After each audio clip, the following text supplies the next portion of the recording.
گھنے جنگل میں ایک دلدل کے قریب برسوں سے ایک چوہا اور ایک مینڈک رہتے تھے۔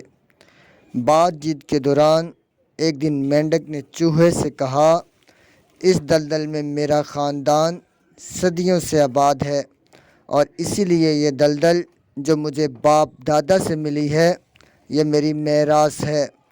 چوہا اس بات پر چڑ گیا۔ اس نے کہا، میرا خاندان بھی یہاں سینکڑوں سال سے آباد ہے اور مجھے بھی یہ جگہ اپنے باپ دادا سے ملی ہے اور یہ میری میراث ہے۔ یہ سن کر مینڈک غصے میں آ گیا اور تو میں شروع ہو گئی۔ بات اتنی بڑی کہ دونوں کی دوستی ختم ہو گئی اور دونوں نے ایک دوسرے سے بولنا چھوڑ دیا۔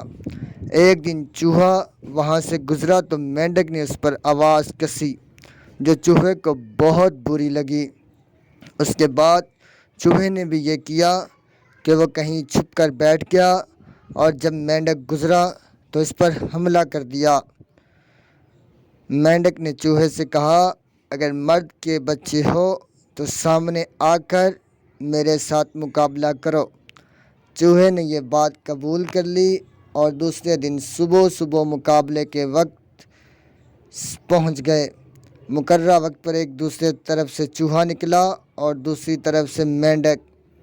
دونوں نے آپس میں لڑائی شروع کر دی اور گتم گتہ ہو گئے۔ ابھی یہ لڑائی جاری تھی کہ دور ہوا میں اڑتی ہوئی ایک چیل نے دیکھا کہ ایک چوہا اور مینڈک آپس میں لڑائی کر رہے ہیں۔ وہ تیزی سے اڑتی ہوئی نیچے آئی اور ایک جھپٹے میں دونوں پہلوانوں کو اپنے تیز نوکیلے پنجوں میں دبا کر لے گئی۔ اب وہاں نہ چوہا ہے اور نہ ہی مینڈک، دلدل اب بھی موجود ہے۔ پیارے بچوں، ہمیں اپنے دوستوں کے ساتھ لڑائی جھگڑا کبھی نہیں کرنا چاہیے۔ ہماری اس لڑائی سے کوئی تیسرا فائدہ